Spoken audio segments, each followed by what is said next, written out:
morning, good afternoon and good evening ladies and gentlemen. My name is Zero, back with another video. This time let's cover her hotness herself, Ember.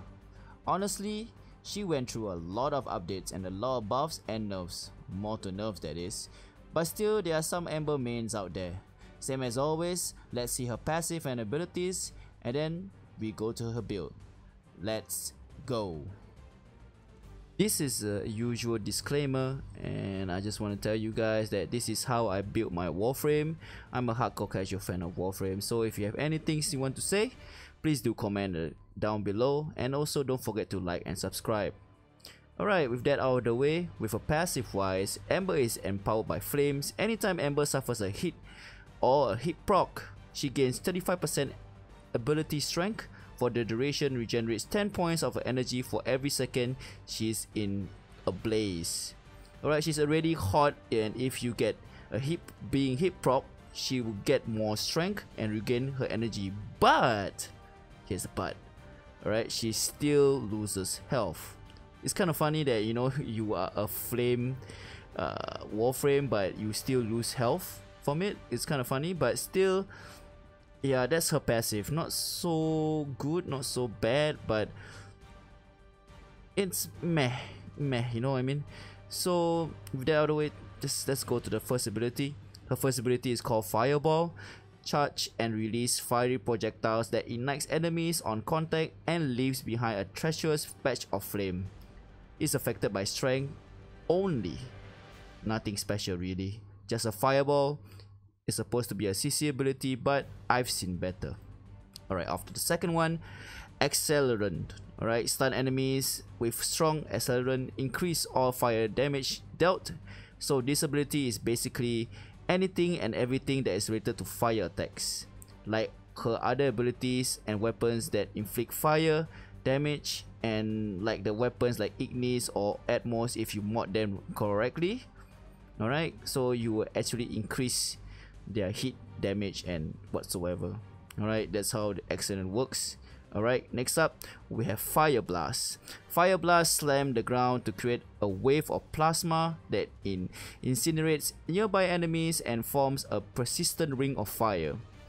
In addition to that, add hit damage to weapons by firing them through the ring, and it's like kinda like the second ability, but non-fire weapons or non-hit fire weapons also will get hit damage. Like for example, if you have a Phantasma, which is like, you know, if you shoot through the ring, it becomes a fire proc kind of weapon. Alright, it's affected by strength and rage and also duration, and it's kind of like useful in a way if you're surrounded by enemies, but still not the best buff in the game. I've seen better buffs than that, and fire is really kind of mediocre. Alright, next one we have an alt, World on Fire. World on Fire, blast nearby foes with a burst of fire and follow that up with a barrage of fireballs against any enemy who dares to approach her. Over time, these fireballs burn hotter and consume more energy. As the description says, more energy. Alright, we consume more energy. It actually shrinks. Alright, this is one thing that I don't like about her alt. It actually shrinks. Okay, you get more strength, okay, to her alt, but it actually shrinks. What I mean is the range of a World on Fire used to be so good, but it's really nerfed from the last few updates that we have, and it really shrinks, and I don't want an ability that actually shrinks when it comes to the range. You know, I want to CC everywhere, but World on Fire was used to be good, so press F for respects when it comes to World of Fire. Alright, with that out of the way, now we can see how I built this frame. But to be honest, I don't really play her that often. At least I have at least one build on her. And as usual, this is how I built Ember. And if you have any comments, please do comment down below. And don't forget to like and subscribe. Alright, let's go to a build then. So for her build, I have her aura as growing power to give 25 more power strength when status effect is proc, transit fortitude and intensify for strength, and cutting drift for range, augur message for duration, vitality for more survivability, and lastly prime flow for more energy. As for her arcane, you can use any arcane you feel comfortable with. Unless if you don't have it, you know, just use whatever is available. But for me, I will just use Arcane Grace and Arcane Awakening. So with this build, it's very casual with no forma needed and Umbral mods not used. You can use this build to clear the star chart easily, and that's pretty much it.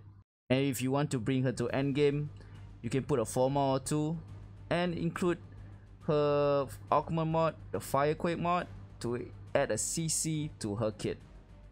And if you Ember mains have like anything you want to share with, or you want to burn me with your own builds and the kind of thing, please do comment down below. If you really like my videos and like my content, please do like and subscribe. It's free, you know. Alright, that's all for the video. I hope you find this video informative and useful. Nothing much I would say about Ember. I'm not really a Ember user or Ember. I don't really use much on this frame, but if you have anything you want to do, you want to say, please do comment down below, and don't forget to give a thumbs up and also subscribe to the channel. And next up on Frames by Zero, we're gonna cover the confused and can't decide which gender he or she, even though DE says it's a she and it is Equinox. Until next time, hope you have a good one. Peace.